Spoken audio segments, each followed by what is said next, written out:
We've taken you with us on a number of trips to the Mississippi River. The Mississippi has so much to offer. We're back there again today on the pool downstream from Prairie du Chien, Wisconsin. This time we're fishing the backwaters for largemouth bass with Terry Ackley. Man, he was right at the edge of that. Ooh, all right. Our first Mississippi River bass, and they are tight to that cover in there, aren't they? Sure are. Huh. Good. That's the first one. Now we'll do more. Okay? He was right tight to that cover, and he hit that worm just as it fell, but he hit that power worm, and he held on, gave me a little bit of a chance to set the hook. We're flipping to this heavier cover here, Terry. And we're using heavy tackle. If we went, you're using what, 14-pound line? 14 pound. And if we went much lighter, these fish aren't that big, but they'd still wrap us up and bust us off just like that. Sure. Oh, did you see that one, Terry? Did you see what he did?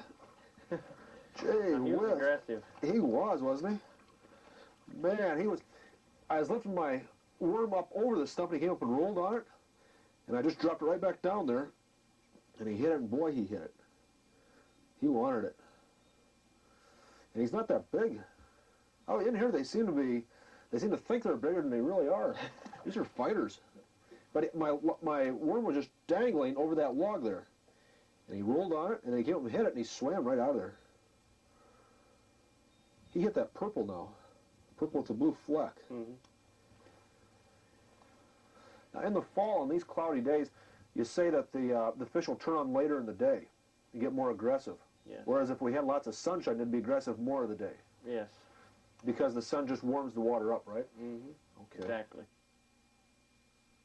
Wow. That's a oh, look at that. I'm not putting my hand in his mouth. I know what that is. That's one of those dogfish. Right. Is that right? What do you do with them? You don't put your hand in their mouth. No. They're really a lot of teeth. Wow. Okay, we'll do something. We'll figure something out here. I just cut the line. He's really stuck. No, don't cut here. Look at that guy. Can you put your hand there? Shoot. Did you see that thing? That was he was that long. That was a dogfish? I don't think they make them any smaller. No kidding? You get a lot of those fishing bass? Yeah. Do you really? Gee whiz, he must have been, what, 8 or 10 pounds? At least. Oh, darn, and they have teeth about that long. he was full of teeth. Gee whiz. And they live right along here, and you catch right with the bass. Mm-hmm. Now, we're fishing largemouth bass today, and we're going down to fish walleyes tomorrow. What other type of fish do you catch along here besides bass and dogfish? Crappies, bluegills. Northern pike sometimes? Northern pike. I'll bet they hit those spinnerbaits pretty good. That they do. Can we go fishing these dogfish more? He was a fighter. They look like fun. Jeepers. Man, I thought there was a bass at first. You said not to bring a net. I would like to look at that thing closer. Okay. Man, that's a lot of fish. Ooh. Can you get him? Where are we at here? You want to go this way? There you go. Where is he? Right here? There he is. Well, he was in that heavy stuff, wasn't he? That's a better one. That's a better one. Mm-hmm. Good. He was right in the middle of this stuff, too, wasn't he? Sure was. Gee whiz. Good. You got to have heavy line. You know, I tried lighter line earlier, and it just doesn't work. You got to have heavy line to get him out of there. No, he hit black that time. Mm-hmm. Did he hit soft? Sure did. No kidding. Didn't hardly know he was there. You've really got to watch your line in some of these situations, too. That line will oftentimes detect a strike. That's the thing about fishing these backwaters, Terry. You can usually plan on painting your boat when you get done, when you start rubbing against these logs and trees and stuff. But it's worth it. There's a lot of fish back in here. Now, Terry, you were talking about earlier the water levels will kind of have a bearing on how the fish are concentrated. How does that work again? High water, low water? High water tends to spread them out. Low water will concentrate them into very tight areas because the bait fish get so congregated, which I think helps create the problem, or not the problem, but the opportunity or whatever. The opportunity to catch more of them in one area. But now, you were saying in low water conditions, if you find one stick or something in the water, you can take 6 or 8 bass from around that one stick. Right. Whereas in high water, they can be anywhere along here. That's something. And it works that way a lot in lakes, too. When the lake's coming up and rising, the fish will spread out across the bank. When it's dropping, they'll hold tight on a point or something like that. Same thing in rivers.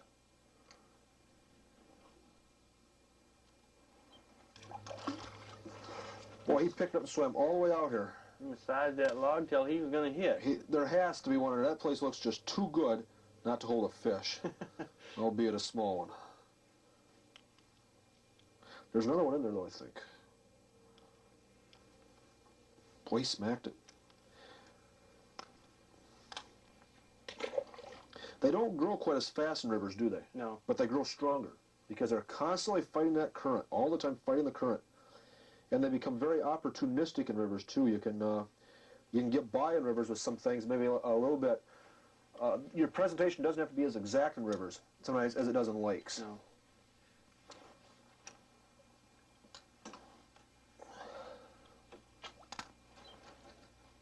Here, I'll get. That's what they are, is crappies. Crappies, huh? Boy, he came in one swoop, didn't he? Okay. Well, we knew there had to be something in there, and we found out there were. This is a good type area for crappies? Right, exactly. Yeah. What, you dip bobbers? Yeah. Bobbers are little minnows. Huh? Or plastic worms, it looks like. Huh? Good. Boy, is he a biggie. He came. There's more in there, too. I'm tangled up. That's why you're catching the fish, Terry. I'm tangled up all the time. Ooh, there's a better crappie, Terry. Is he around the log? Can you get him over it? That's a better one. Ooh, that is a nice one. I'm going to fish in that area there. That's a nice crappie, isn't it? Mm-hmm. There are backwaters all along the Mississippi, and they all hold fish. It is possible to get lost in these backwater jungles, so pay attention to where you are. The fishing opportunities in the backwaters are great, and you should take advantage of them. The backwaters of the Mississippi River are virtually untapped. You'll have the entire backwater to yourself much of the time. Now what we did is we started out throwing spinner baits around the edge of the brush. We would throw reed runners and this new black flash spinner bait with a rattling pod, which really helped the fish home in on the lure a little bit better. Keep in mind, if the water's dirty, use a large, brightly colored blade on your spinnerbait. If the water's clear, go to a smaller, more subtle colored bait. After that, we flipped a power worm, 7-inch power worm, rigged on a hidden head worm hook right into the heart of the brush. It was a real good way to catch fish. We caught a lot of